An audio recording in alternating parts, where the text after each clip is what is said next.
Mr. Ambassador, let's shift our conversation a little bit to a border demarcation issues between Indonesia and Malaysia. Have again attracted public attention. Yeah. So, what is your government's perspective on these issues, and how is Malaysia working with Indonesia to resolve this? I think now the technical people are looking at trying to resolve or negotiate on the four outstanding border problems in between Sarawak and West Kalimantan, and I think a bit of North Kalimantan. What are your country's expectations and aspirations regarding Indonesia's leadership of the D8 during the 2026-2027 period, Ambassador? Malaysia will lend its full support to the Indonesian chairmanship to ensure that not only the summit is successful, but also the D8 will provide the avenues for its members to work closely together to, to improve economic resilience of its members.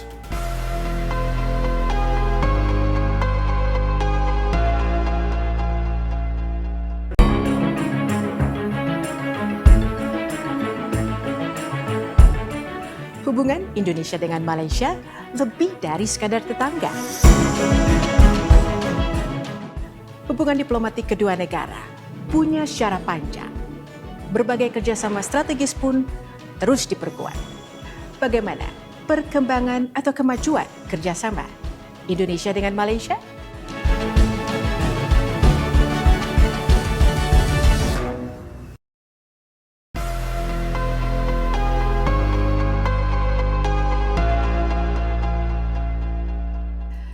Halo pemirsa, Anda menyaksikan International Corner bersama saya Gracia Simanjuntak.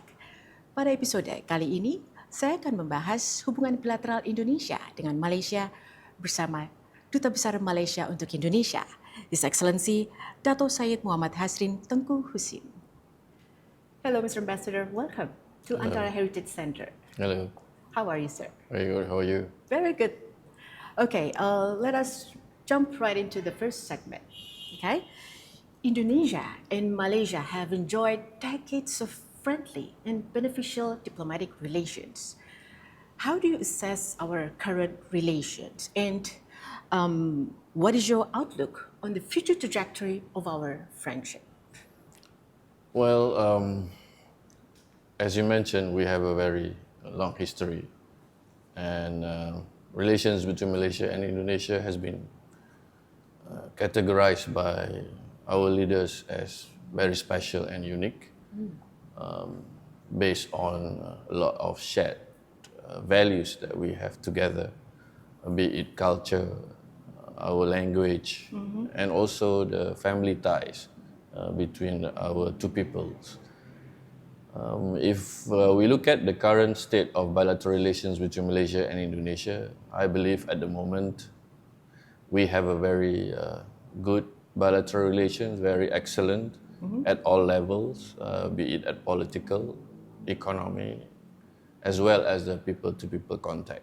And these relations of late is being facilitated by the closeness between our two leaders. They have a long friendship together, and that set the tone for the current state of bilateral relations between Malaysia and Indonesia. And looking forward, I'm quite optimistic that there is only one way for the future of our relations, that is to go upward. And if we look at some of the statistics that maybe I could mention here, the exchange of visits between our two leaders in 2025, it's about 7 times last year. Oh. Yeah, the president visited Malaysia for 5 times, and the prime minister came to Jakarta twice last year. Of course, last year we were the chair of ASEAN, so the president came twice for ASEAN meetings.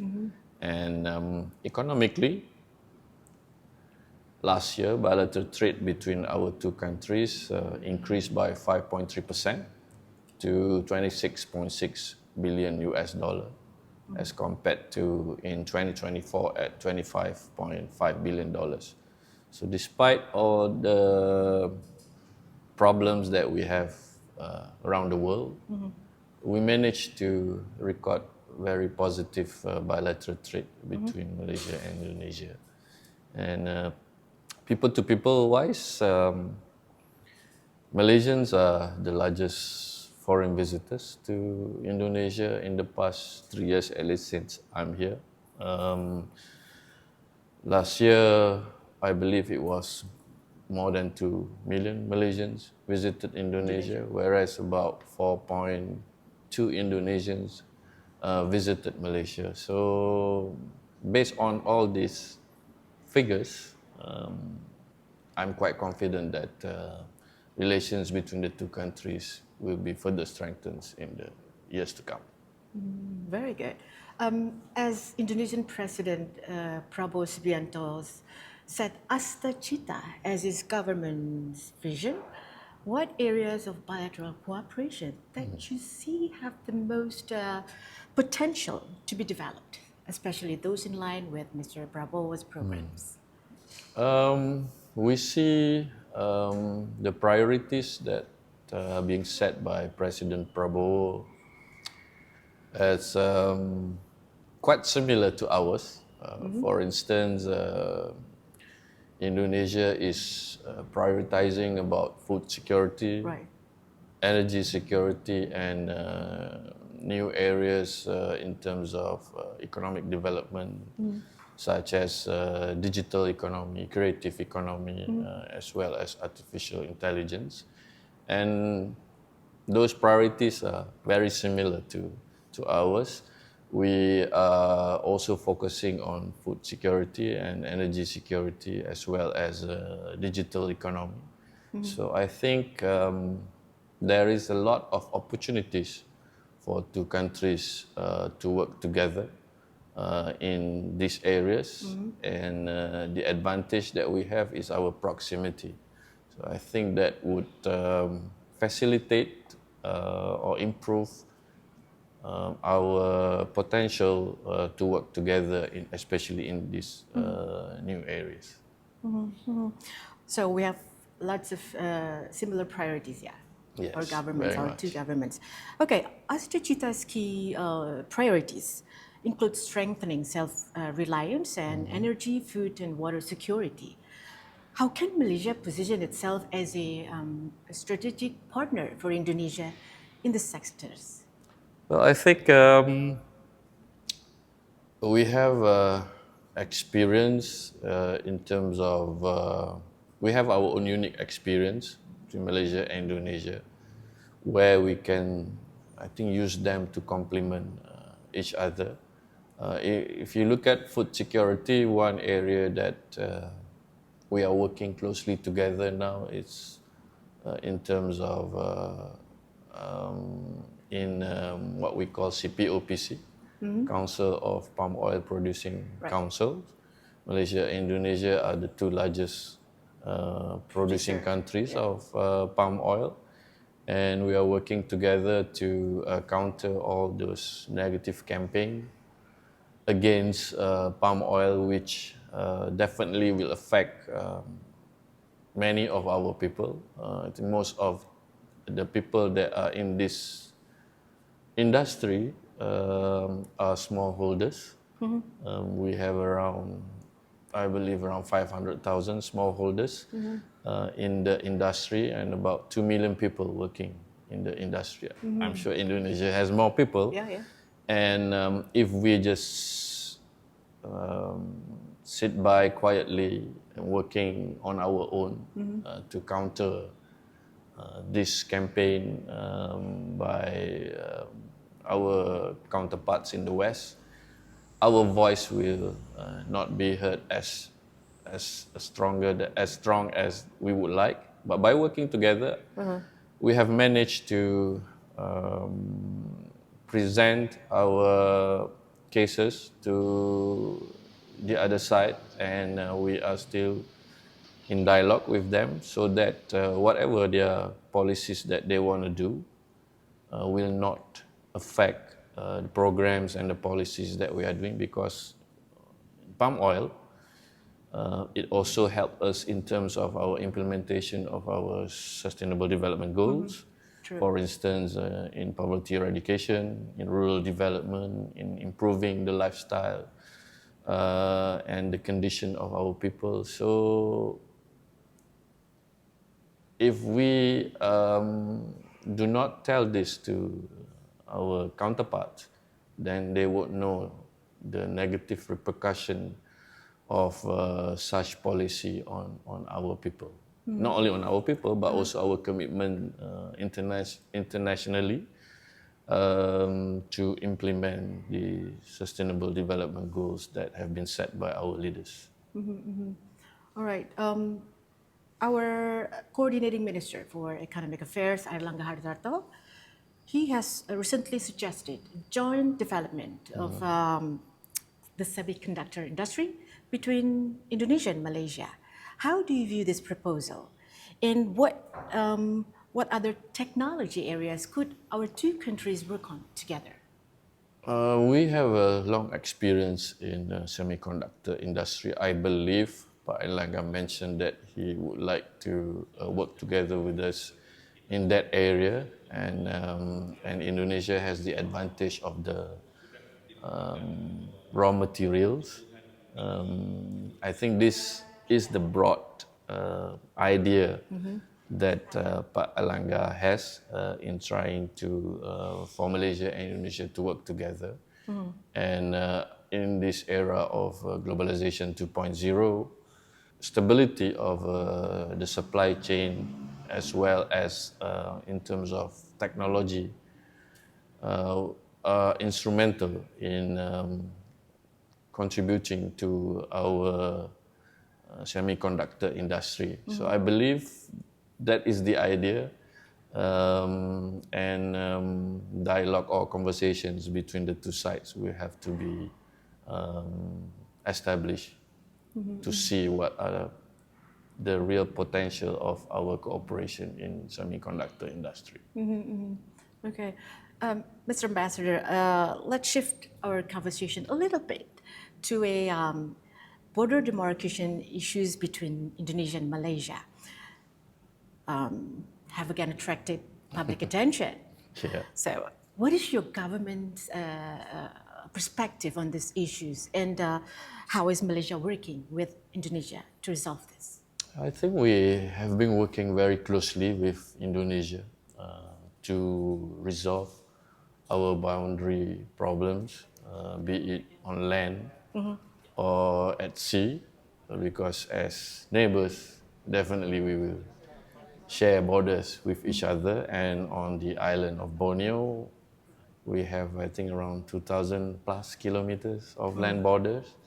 And recently, through negotiation, long negotiation between the two sides, we signed the recent MOUs on border demarcation between Sabah and North Kalimantan. And on land border side, if I'm not mistaken, we still have about 5 what we call OBPs, outstanding border problems between the two countries. I think now the technical people are looking at trying to resolve or negotiate on the 4 outstanding border problems in between Sarawak and West Kalimantan, and I think a bit of North Kalimantan. And hopefully we can resolve these land border issues quickly so that we have a clear demarcation between the two countries, and that definitely will contribute to the two sides in border cooperation in terms of fighting transnational crime, etc., etc.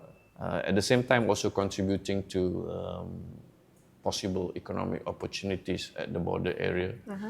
At sea, we also have the platforms between the two sides to discuss and try to resolve whatever outstanding issues between the two countries. I think we have shown to the world that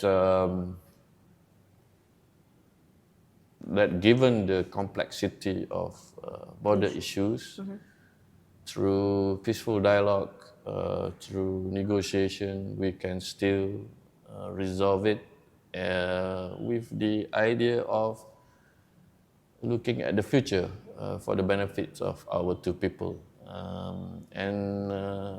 This demarcation is not something that we pluck from the sky. Right.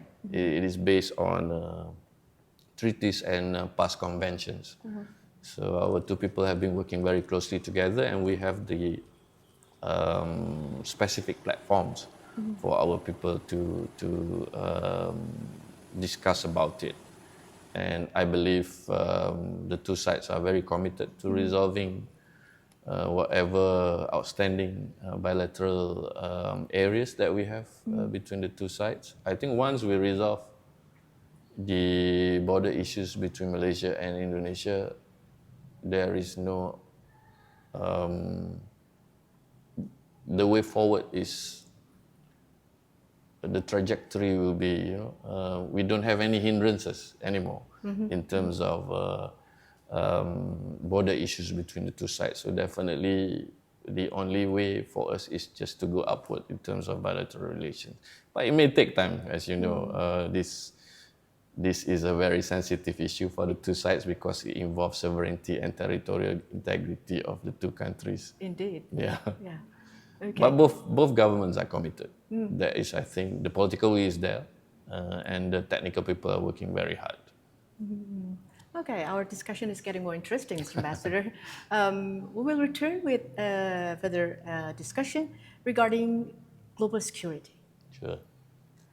Pemirsa, kami akan kembali pada segmen berikutnya.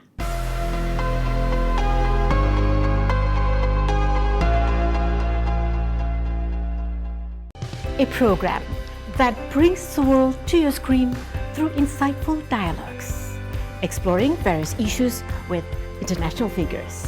How do you view this? It gives more visibility to Indonesia in France. Revealing various facts regarding bilateral, regional, and multilateral cooperation in numerous sectors. Welcome back, Mr. Ambassador, to our second segment. I'm Grazia Simanjuntak, the producer and host. And I'm your host, Arya Sindiara. Join us on International Corner.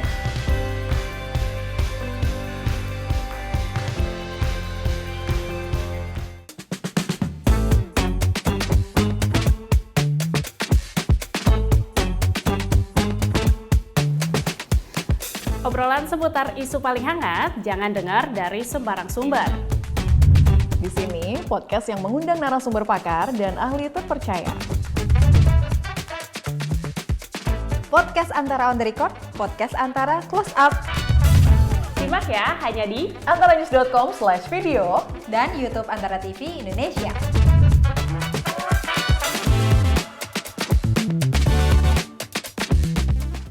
Halo pecinta sepak bola Indonesia. Tahu nggak, di 1952 ada Tony Pogasni, warga negara Yugoslavia yang harus lewati lobi politik dulu untuk latih timnas Indonesia. Nah, itu baru satu fakta. Masih banyak lagi hal seru dan fakta menarik tentang sejarah dan sosok-sosok penting sepak bola di tanah air. Saksikan hanya di Sport Antara.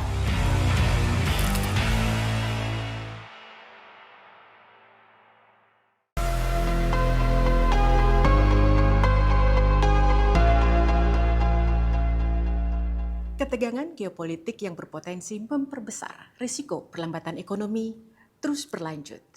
Bagaimana Malaysia menghadapi tantangan dunia dengan solidaritas internasional? Pemirsa, Anda kembali menyaksikan International Corner.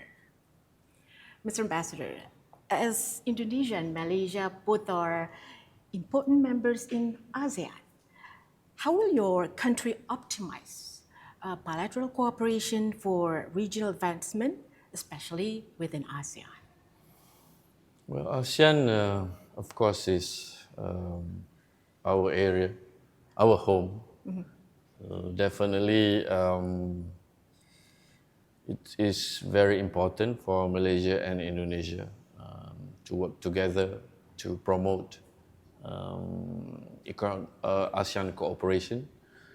And ASEAN has contributed positively to our region in terms of providing stability, and which allows us to focus us on our economic cooperation together, and at the same time it gives us greater market for us to transact or exploit for the benefits of course of all our people. With 680 million people in ASEAN, and we are bound to be the fourth largest economic bloc in the world. It is important for the founding fathers of ASEAN, especially Malaysia and Indonesia, to make sure that ASEAN remains relevant politically, economically, to benefit our people. And naturally, when we have very good bilateral relations between Malaysia and Indonesia, indirectly it will contribute to the advancements of ASEAN economic cooperation. And one of the areas I think our leaders and our ministers are looking at this point of time, given the uncertainties out there geopolitically and geoeconomically, is to strengthen the economic resilience of ASEAN. And one area is that the potential that we are looking at is to increase intra-ASEAN trade. So this is one example that I think our economic ministers are looking at this point of time. And how has your country responded to the growing global trend toward unilateral trade barriers and tariffs? And in what ways can we collectively contribute to mitigating the negative impacts of such measures on developing economies? Well, Malaysia, first of all, is not very big. We are a small country, and we are a trading nation. So definitely the global market is very important to us for Malaysia to grow. And as a small country, we depend on very solid international law, international rules-based order. So we strongly believe in multilateralism, and that is why we are a member of the United Nations. Yeah. And any unilateral action will definitely weaken the strength of multilateralism, which is detrimental to small country like Malaysia. So we are very committed to multilateralism, but at the same time, we also need to be pragmatic, because we have to think of the welfare of our people. So for countries like Malaysia and other developing countries, we have to strengthen our resilience in this time of in this difficult time. And the only way forward is to work together with like-minded countries, to cushion the impact of any unilateral action that will affect our country. So naturally, being in ASEAN, in Southeast Asia, our neighborhood is ASEAN. So we will have to work closely with our neighbors, including Indonesia as one of the founding fathers. Yeah. As I mentioned earlier, we have a special responsibility to make sure that ASEAN remain relevant and resilient in facing future uncertainties.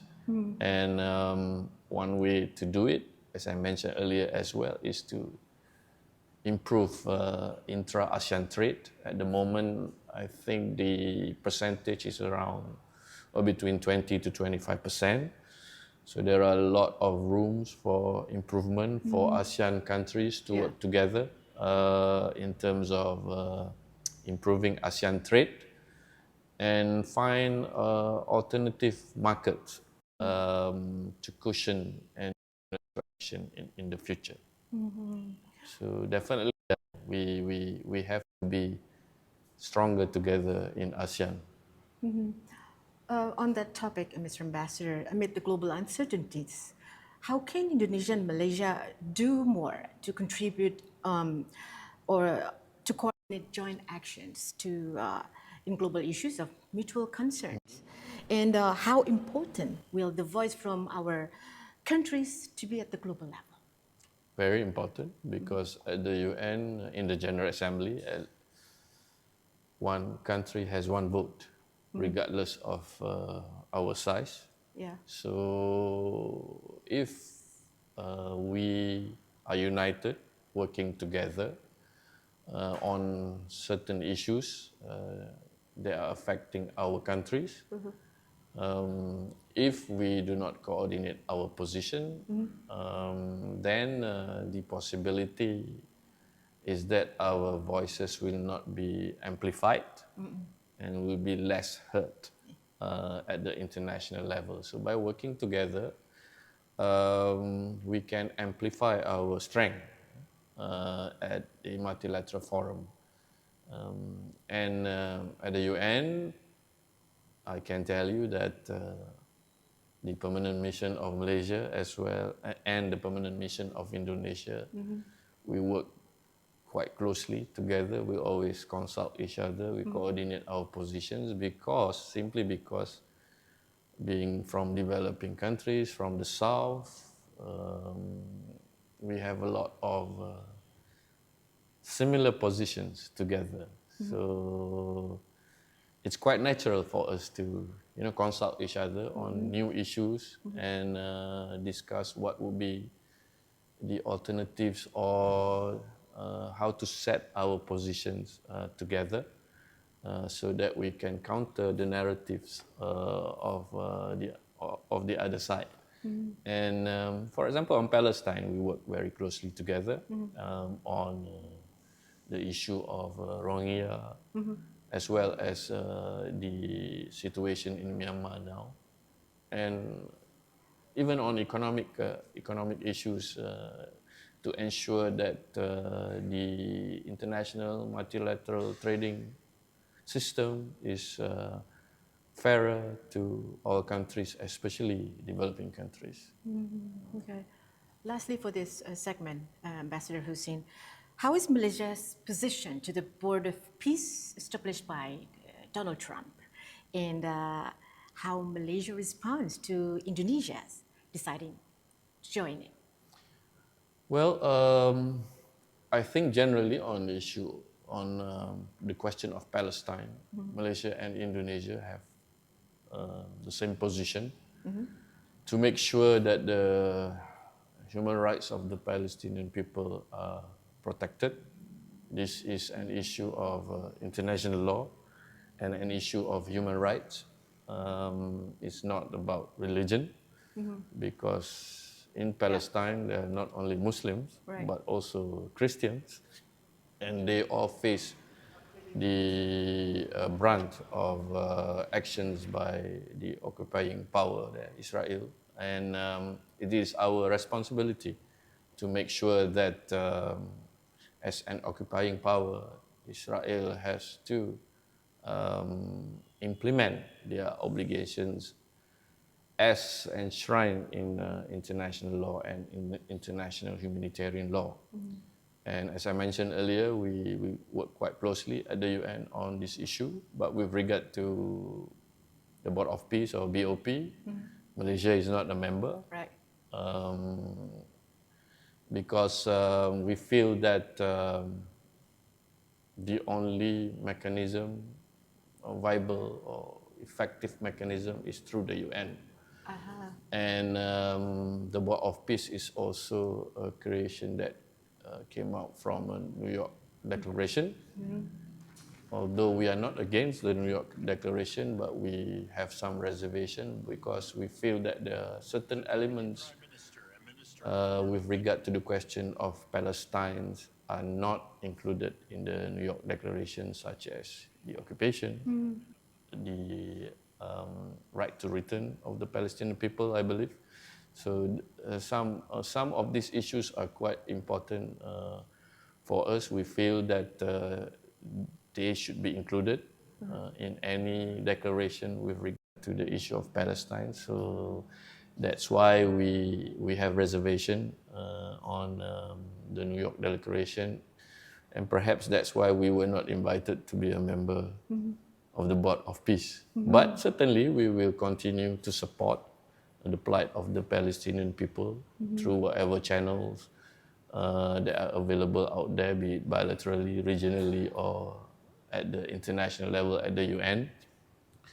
And we respect the decision of Indonesia to join the BOP. That is the prerogative of Indonesia as a sovereign nation.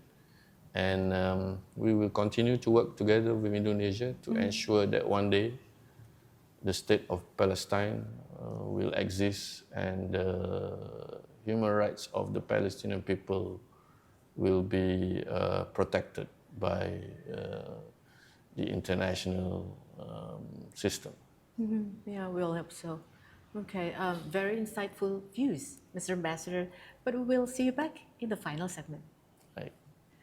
Pemirsa, kami akan kembali pada segmen terakhir tentang hubungan Indonesia dengan Malaysia di Development Aid atau D8.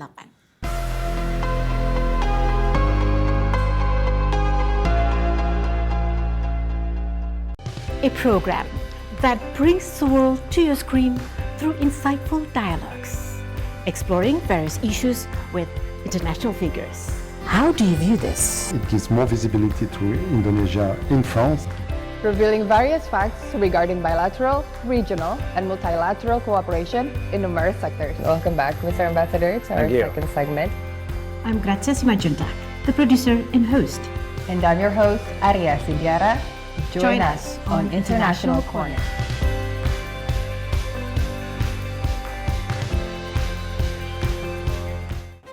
Jadilah yang lebih dulu dalam menerima informasi yang tengah menjadi perbincangan di jagat publik. Sebelumnya, Mary Jane sudah mengajukan gerasi, namun ditolak. Kami sajikan dengan narasi dan infografis yang mudah dicerna oleh halayak. Desain mengotak dengan streamline-nya membuatnya tampak gahar sekaligus elegan. Saksikan hanya di Perantara, tayang setiap hari Minggu di portal antaranews.com. Dan setiap hari Senin di kanal YouTube AntaraTV Indonesia. Pastikan tidak ketinggalan setiap episodenya.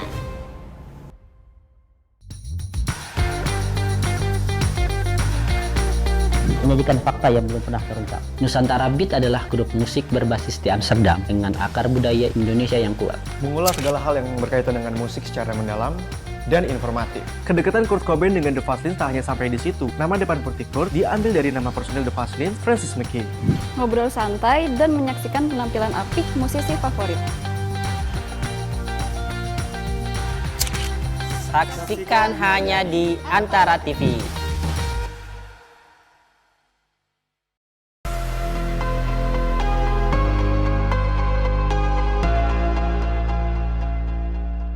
Indonesia resmi memulai kepemimpinan sebagai Ketua Developing Aid atau D8 sejak 1 Januari 2026. Momentum ini menandai langkah strategis diplomasi ekonomi Indonesia di tengah perubahan tatanan geopolitik dan ketidakpastian ekonomi global. Halo pemirsa, Anda kembali menyaksikan International Corner. Mr. Ambassador, for this last segment we will talk about Development Aid or D8. The D8 summit hosted by Indonesia this year carries the theme Navigating Global Shift, Strengthening Equality, Solidarity, and Cooperation for Shared Prosperity. How do you assess the relevance and significance of this theme in addressing current global challenges? I think it's very relevant and the theme is very timely, especially now that we are facing these global uncertainties because of geopolitical situation as well as the geoeconomic situation, including the unilateral tariff by the United States. It's quite timely for D8 to work together to provide an alternative solution to the economic cooperation among members, among countries, especially D8 members. Because generally, I believe almost, if not almost, all are trading nations as well, just like Malaysia and Indonesia. So when we are affected by the unilateral tariff, especially, we need to find alternative market for our products. And D8 provides that platform for its members to strengthen economic cooperation, especially trade and investment, so that we can prosper together for the benefits of our people. So what are your country's expectations and aspirations regarding Indonesia's leadership of the D8 during the 2026-2027 period, Ambassador? Well, judging from the successful leadership of Indonesia in ASEAN, we have no doubt that Indonesia will lead the D8 successfully, and Malaysia will lend its full support to the Indonesian chairmanship to ensure that not only the summit is successful, but also the D8 will provide the avenues for its members to work closely together to, to improve economic resilience of its members. And we believe that the priorities of Indonesia are timely and very relevant, with a view to, push the D8 countries towards achieving that objective. Could you elaborate on your country's key interests and priorities within the D8 this year, particularly in the economic sector, including efforts to enhance trade, investment, and private sector engagement among member states?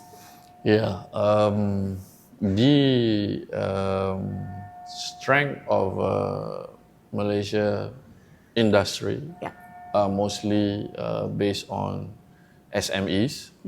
So we would like the D8 to contribute to, strengthening the potential of our SMEs as well as SMEs in other D8 countries. So definitely our priority is in enhancing trade and investment through the D8 preferential trade agreement, looking at new areas, including services and investment, as well as combining it with greater collaboration between our business people, for example, in engaging in business forum or business matching programs. So we hope by doing that, D8 will be able to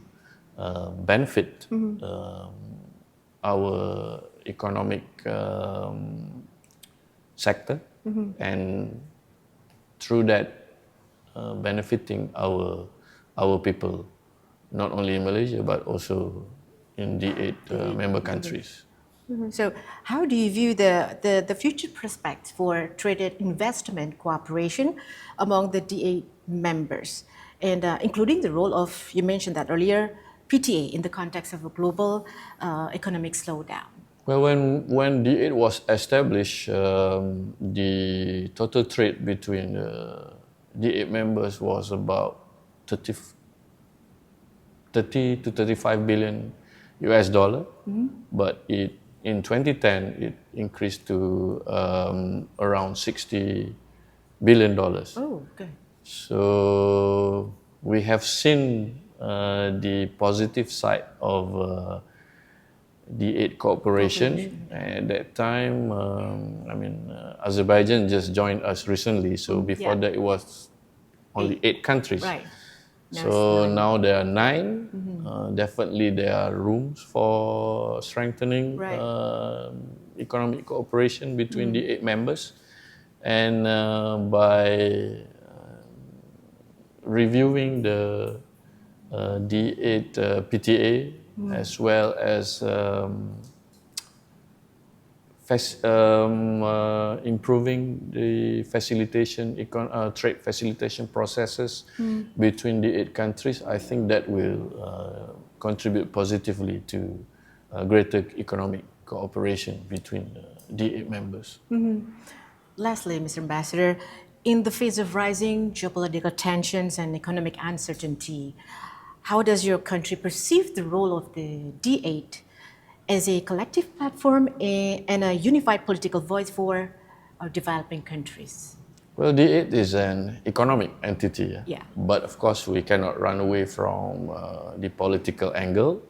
And being an economic entity, globally we have the platform in Geneva, in the WTO, and I think that is one of the areas where the 8 countries can work together to amplify our political position with regard to the threat of unilateral actions against the multilateral system. And in New York, there is also the second committee, which is involved with regard to issues such as trade and investment, as well as the Economic Council of Social Affairs, ECOSOC. So in these 2 locations, D8 can play a leading role in terms of promoting or protecting the effectiveness of multilateral trading system. And through greater coordination among the 8 members in these 2 locations, we have to continue doing that and perhaps intensify our efforts to create the awareness or present our views to our counterparts there. And find also, work together with like-minded countries that are not members of D8. Indonesia and Malaysia are also members of NAM, Non-Aligned Movement. So there are a lot of areas that we can continue to work with together and enhance our positions together within D8 and the bigger global multilateral system. So the D8 is still very open, Yeah, still very new, right?